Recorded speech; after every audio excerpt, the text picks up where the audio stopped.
Hi learners, welcome to सकली, जहां हम बायोलॉजी को आसान और दिलचस्प तरीके से पढ़ते हैं। Let's start learning smart.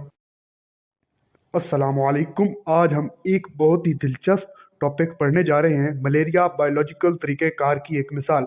यानी हम देखेंगे कि साइंसदानों ने बायोलॉजी के तरीके इस्तेमाल करके मलेरिया के मसाइल को कैसे समझा। बायोलॉजिकल प्रॉब्लम, मलेरिया का सबब क्या है। बायोलॉजिकल प्रॉब्लम वो सवाल होता है जिसका ताल्लुक जानदारों से हो और जिसे समझने के लिए मुशाहिदा, तजर्बा और तज्जिया किया जाए। मलेरिया एक ऐसा ही मसला था। साइंसदान जानना चाहते थे कि आखिर ये बीमारी पैदा कैसे होती है।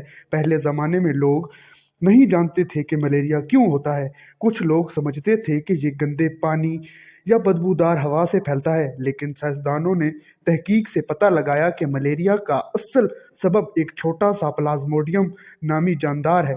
ये जानदार हमारे खून में दाखिल होकर बुखार। ऑब्जर्वेशन, ऑब्जर्वेशन मतलब गौर से देखना, मालूमात जमा करना। साइंसदानों ने कई बातें नोट की।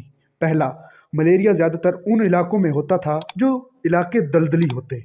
दूसरा, जहाँ मच्छर ज़्यादा थे वहाँ ये बीमारी भी ज़्यादा फैलती। तीसरा, मलेरिया के मरीज़ों के खून में एक ख़ास जानदार देखा गया जिसे प्लाज्मोडियम कहा गया। इन मुशाहिदात ने साइंसदानों को सोचने पर मजबूर किया कि शायद मलेरिया और मच्छरों का आपस में कोई ताल्लुक है।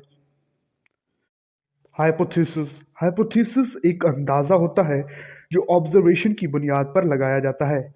ए किंग नामी साइंसदान ने 1883 में हाइपोथेसिस पेश किया कि शायद मच्छर ही मलेरिया फैलाने के जिम्मेदार है। ये एक नया और हैरत अंगेज ख्याल था।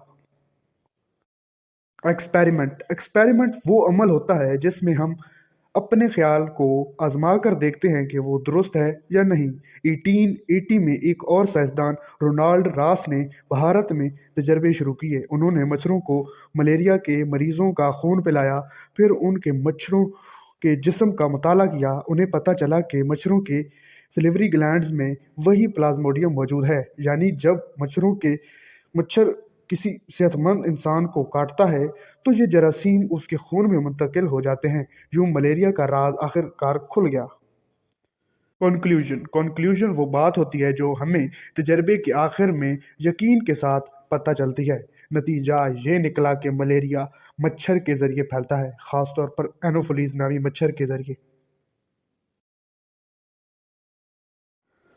तो लर्नर्स, मलेरिया की कहानी हमें ये सिखाती है कि साइंस सिर्फ मालूमात नहीं बल्कि जस्तजू का नाम है।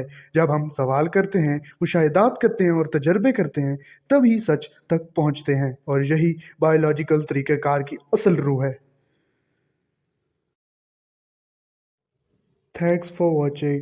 Please like and share.